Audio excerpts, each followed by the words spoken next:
சாந்தி. 1/7/2025.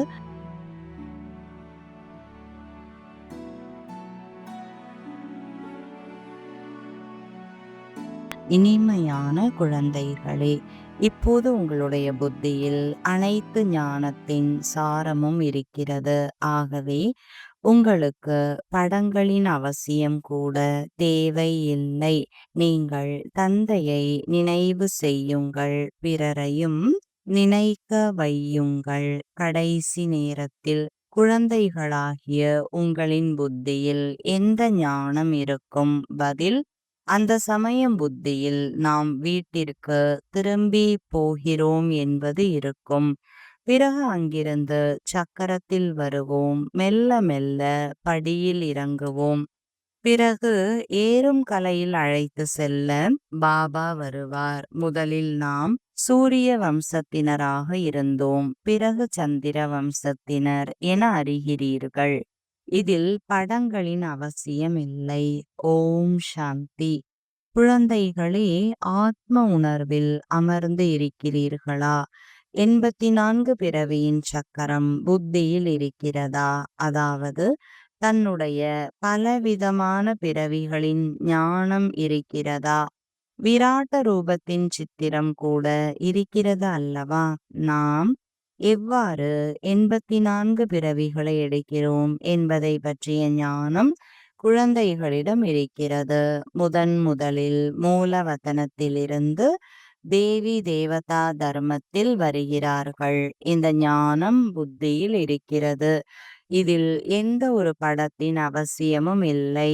நாம் எந்த ஒரு படத்தையும் நினைக்க வேண்டியது இல்லை. கடைசியில் நாம் ஆத்மா மூலவதனத்தில் வசிக்கக்கூடியவர்கள். இங்கே நம்முடைய பாகம் இருக்கிறது என்பது மட்டும் இருக்கும். இதை மறக்கக்கூடாது. இது மனித சிருஷ்டி சக்கரத்தின் விஷயங்கள் ஆகும். மேலும் மிக எளிதானது.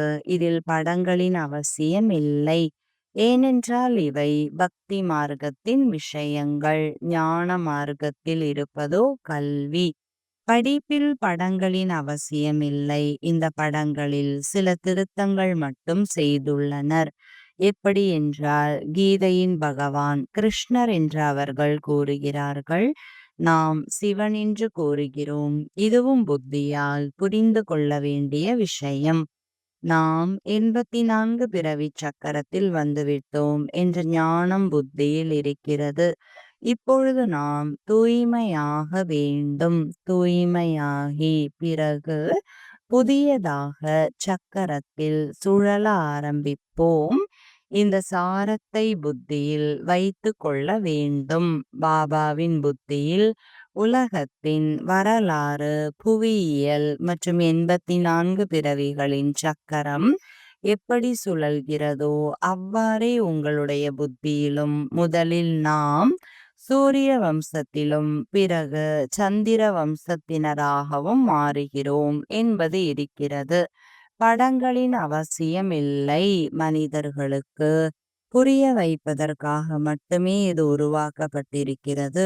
ஞான மார்க்கத்தில் மன்மனாபவ என்று மட்டுமே பாபா கூறுகிறார். 4 கைகளை உடைய படம் இருக்கிறது.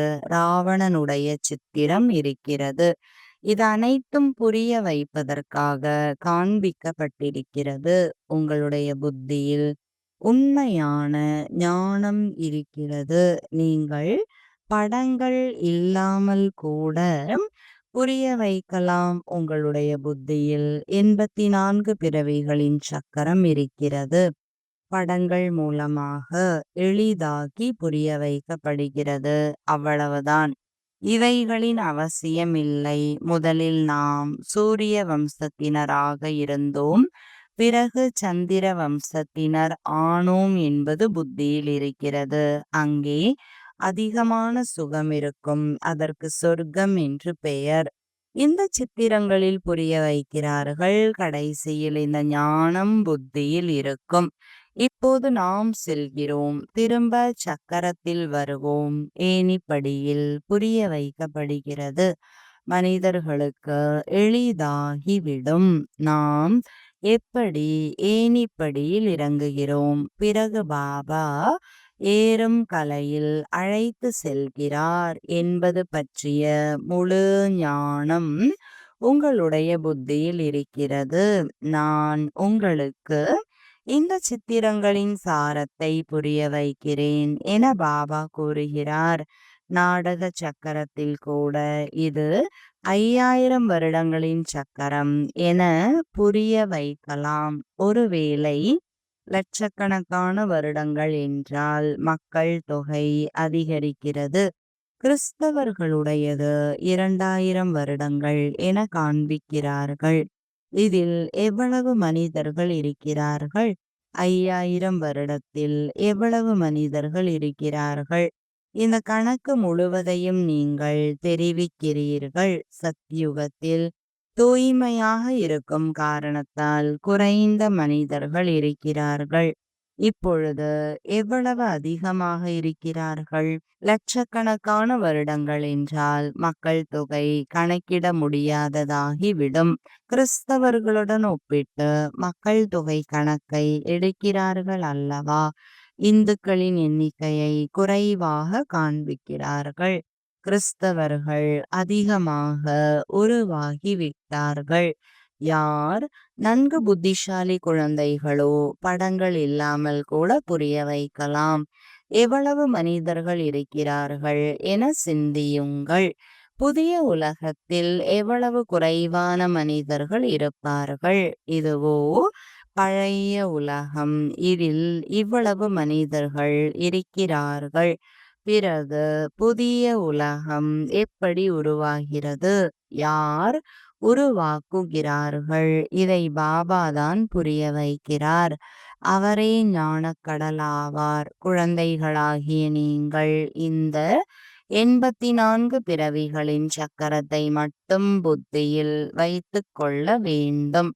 இப்பொழுது நாம் நரகத்திலிருந்து சொர்க்கத்திற்கு போகிறோம் என்றால் உள்ளுக்குள் மகிழ்ச்சி இருக்கும் அல்லவா? சத்யுகத்தில் துக்கப்படுவதற்கான விஷயம் எதுவும் இல்லை. கிடைக்காத பொருள் என்று அதற்காக முயற்சி செய்ய வேண்டியது இல்லை. இங்கே முயற்சி செய்ய வேண்டி இருக்கிறது. இந்த எந்திரம் வேண்டும், இது வேண்டும். அங்கேயோ அனைத்து சுகமும் ஆஜராகி இருக்கிறது. யாராவது மகாராஜா என்றால் அவர்களிடம் அனைத்து சுகமும் அமைந்திருக்கும். ஏழைகளிடம் அனைத்து சுகமும் இருக்காது. ஆனால் இதுவோ கலியுகம். எனவே அனைத்து நோய்களும் இருக்கிறது. இப்பொழுது நீங்கள் புதிய உலகத்திற்கு செல்வதற்காக முயற்சி செய்கிறீர்கள். இங்கேதான் சொர்க்கம் நரகம் உருவாகிறது. இந்த சூட்சும வதனத்தின் இனிய காட்சிகள் கூட பொழுதுபோக்கிற்காகவே ஆகும். கர்மாதீத் நிலையை அடையும் வரை நேரம் கடத்துவதற்காக இந்த விளையாட்டுகள் இருக்கின்றன. கர்மாதீத் நிலை வந்துவிடும், அவ்வளவுதான். ஆத்மாக்களாகிய நாம் இப்போது 84 பிறவிகளை முடித்துவிட்டோம். இப்பொழுது நாம் வீட்டிற்கு போகிறோம் என்ற நினைவு உங்களுக்கு இருக்கும். பிறகு வந்து சதோ பிரதானமான உலகத்தில் சதோ பிரதானமான பாகத்தில் நடிப்போம். இந்த ஞானத்தை புத்தியில் பதித்து விட்டீர்கள். இதில் படங்கள் போன்றவைகளின் அவசியம் இல்லை. வக்கீல் எவ்வளவு படிக்கிறார்கள்? வக்கீல் ஆகிவிட்டனர், அவ்வளவுதான். என்ன பாடம் படித்தார்களோ அது முடிந்தது. பலன் கிடைக்கிறது. நீங்களும் படித்து பிறகு ராஜ்யம் செய்வீர்கள். அங்கே ஞானத்தின் அவசியம் இல்லை. இந்த படங்களில் கூட சரி தவறு என்ன என்பது உங்களின் புத்தியில் இருக்கிறது. லக்ஷ்மி நாராயணன் யார், இந்த விஷ்ணு யார் என்பதை பாபா புரிய வைக்கிறார். விஷ்ணுவின் படத்தில் மனிதர்கள் குழம்பி போகிறார்கள். புரியாமல் செய்யும் பூஜை கூட வீணாகி விடுகிறது. எதையும் புரிந்து கொள்ளவில்லை. விஷ்ணுவையும் புரிந்து கொள்ளாததைப் போலவே லக்ஷ்மி நாராயணனையும் புரிந்து கொள்ளவில்லை. பிரம்மா, விஷ்ணு, சங்கரரையும் புரிந்து கொள்ளவில்லை. பிரம்மாவோ இங்கே இருக்கிறார். இவர் தூய்மையாகி ஷரீரத்தை விட்டுவிட்டு சென்று விடுவார். இந்த பழைய உலகத்திலிருந்து வைராகியம் ஏற்படுகிறது. இங்கே கர்ம பந்தனம் துக்கத்தை கொடுக்கக்கூடியது. தன்னுடைய வீட்டிற்கு செல்லுங்கள் என பாபா இப்பொழுது கூறுகிறார். அங்கே துக்கத்தின் பெயரடையாளம் இருக்காது. முதலில் உங்களுடைய வீட்டில் இருந்தீர்கள், பிறகு ராஜ்யத்திற்கு வந்தீர்கள். இப்போது தூய்மை ஆக்குவதற்காக மீண்டும் பாபா வந்திருக்கிறார். இந்த சமயம் மனிதர்களின் உணவு பழக்கங்கள் எவ்வளவு அழுக்காக இருக்கிறது. என்னென்ன பொருட்களை சாப்பிட்டு கொண்டிருக்கிறார்கள். அங்கே தேவதைகள் இப்படிப்பட்ட அழுக்கான பொருட்களை சாப்பிட மாட்டார்கள். பக்தி மார்க்கம் எப்படி இருக்கிறது பாருங்கள். மனிதர்களை கூட பலியிடுகிறார்கள். நாடகம் இவ்வாறு உருவாக்கப்பட்டிருக்கிறது. பழைய உலகம் நிச்சயமாக மீண்டும் புதியதாக வேண்டும். நாம் தூய்மையாக மாறிக்கொண்டிருக்கிறோம் என இப்போது நீங்கள் அறிகிறீர்கள். இதை புத்தி புரிந்து கொள்கிறது அல்லவா? இதில் சித்திரம் இல்லை என்றாலும் நல்லது. இல்லை என்றால் மனிதர்கள் அதிகமாக கேள்வி கேட்கிறார்கள். பாபா 84 பிறவிகளின் சக்கரத்தை புரிய வைக்கிறார். நாம் தான் சூரிய வம்சத்தினராக, சந்திர வம்சத்தினராக, வைஷ்ய வம்சத்தினராக மாறுகிறோம். இத்தனை பிறவிகள் எடுக்கிறோம் என்பதெல்லாம் புத்தியில் இருக்க வேண்டும். குழந்தைகளாகிய நீங்கள் சூக்ஷ்ம வதனத்தின் ரகசியத்தை புரிந்து கொள்கிறீர்கள். தியானத்தில் சூக்ஷ்ம வதனத்திற்கு செல்கிறீர்கள். ஆனால் இதில் யோகமும் இல்லை, ஞானமும் இல்லை. இது ஒரு பழக்கம் மட்டுமே. எப்படி ஆத்மா அழைக்கப்படுகிறது? ஆத்மா வரும்பொழுது அழுகிறது. நாங்கள் பாபா கூறியதை ஏற்றுக்கொள்ளவில்லை என வருத்தப்படுகிறது என்றெல்லாம் புரிய வைக்கப்பட்டிருக்கிறது. இது அனைத்தும் முயற்சி செய்ய வேண்டும். தவறு செய்யக்கூடாது என குழந்தைகளுக்கு புரிய வைப்பதற்காகவே குழந்தைகள் எப்பொழுதும் தனது நேரத்தை நல்ல முறையில் பயன்படுத்த வேண்டும் என்பதில் கவனம் செலுத்த வேண்டும். வீணாக்கவில்லை என்றால் மாயையும் தவறு செய்ய வைக்காது. குழந்தைகளே, நேரத்தை வீணாக்காதீர்கள் என பாபா புரிய வைத்துக் கொண்டிருக்கிறார். பலருக்கு வழி காண்பிப்பதற்கு மகாதானி ஆகுங்கள். பாபாவை நினைவு செய்தால் பாவ கர்மங்கள் அழிந்துவிடும். யார் வந்தாலும் அவர்களுக்கு 84 பிறவியின் சக்கரத்தை பற்றி விளக்கமளியுங்கள். உலகத்தின் வரலாறு, புவியியல் எப்படி மீண்டும் நடக்கிறது? சுருக்கமாக முழு சக்கரமும் புத்தியில் இருக்க வேண்டும். இப்பொழுது நாம் இந்த அழுக்கான உலகத்திலிருந்து விடுபடுகிறோம் என்ற மகிழ்ச்சி குழந்தைகளுக்கு இருக்க வேண்டும். சொர்க்கமும் நரகமும் இங்கேதான் இருக்கிறது என மனிதர்கள் நினைக்கிறார்கள். யாருக்கு அதிகமான பணம் இருக்கிறதோ அவர்கள் சொர்க்கத்தில் இருப்பதாக நினைக்கிறார்கள். நல்ல கர்மம் செய்திருக்கிறார்கள், ஆகவே சுகம் கிடைக்கிறது. இப்பொழுது நீங்கள் மிகவும் நல்ல கர்மங்களை செய்கிறீர்கள், அதனால் 21 பிறவிகளுக்கு சுகம் கிடைக்கிறது. அவர்களோ ஒரு பிறவியை எடுத்து நாம் சொர்க்கத்தில் இருக்கிறோம் என நினைக்கிறார்கள். உங்களுடையது 21 பிறவிகளுக்கான சுகம் என பாபா கூறுகிறார். அனைவருக்கும் வழியை காட்டிக்கொண்டே இருங்கள். பாபாவின் நினைவினால்தான் நோயற்றவராகலாம், மேலும் சொர்க்கத்திற்கு அதிபதியாகிவிடலாம். சொர்க்கத்தில் ராஜ்யம் இருக்கிறது. அதையும் நினைவு செய்யுங்கள். ராஜ்யம் இருந்தது, இப்பொழுது இல்லை. இது பாரதத்தின் விஷயம். மற்ற அனைத்தும் உபகதைகள். கடைசியில் அனைவரும் சென்று விடுவார்கள். பிறகு நாம் புதிய உலகத்தில் வருவோம்.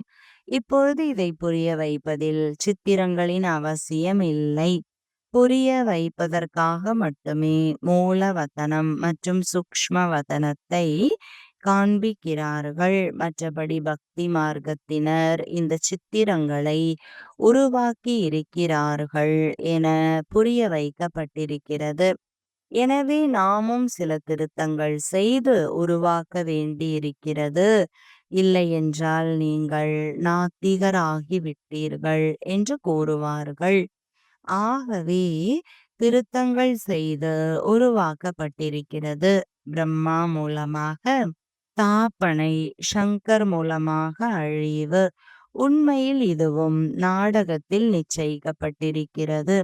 யாரும் எதுவும் செய்ய முடியாது.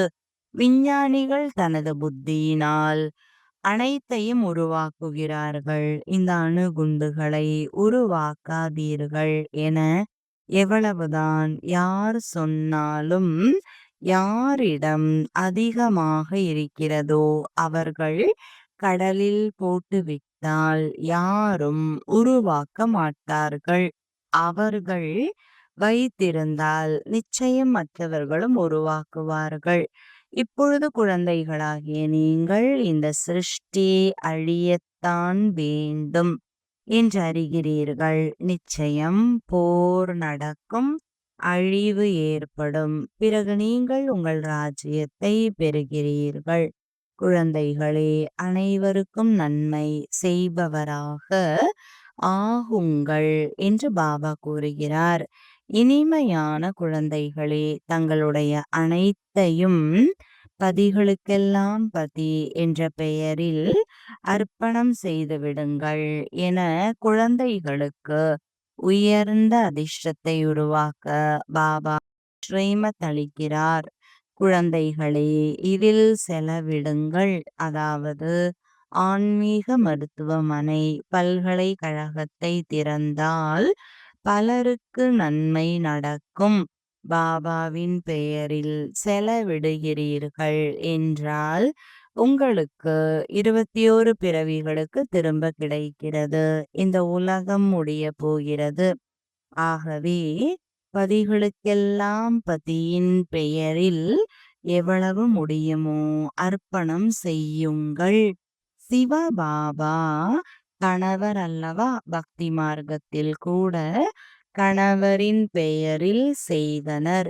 இப்போதோ நேரடியாக இருக்கிறார். கணவரின் பெயரில் பெரிய பல்கலைக்கழகங்களை திறந்து கொண்டே சென்றால் அதிக பேருக்கு நன்மை நடக்கும். 21 பிறவிகளுக்கு ராஜ்ய பாக்கியத்தை பெறலாம். இல்லை என்றால் இந்த பணம், செல்வம் அனைத்தும் அழிந்து போகும். பக்தி மார்க்கத்தில் அழிவதில்லை, இப்பொழுது அழியப் போகிறது. நீங்கள் செலவு செய்தால் உங்களுக்கு தான் திரும்ப கிடைக்கும். கணவரின் பெயரில் அனைவருக்கும் நன்மை செய்தால் 21 பிறவிகளுக்கு சொத்து கிடைக்கும். எவ்வளவு நன்றாக புரிய வைக்கிறார். யார் யாருடைய பாக்கியத்தில் இருக்கிறதோ அவர்கள் செலவு செய்து கொண்டே இருக்கிறார்கள். தங்களுடைய வீட்டையும் பார்த்து கொள்ள வேண்டும். இவருடைய பாகமும் இப்படிதான் இருந்தது.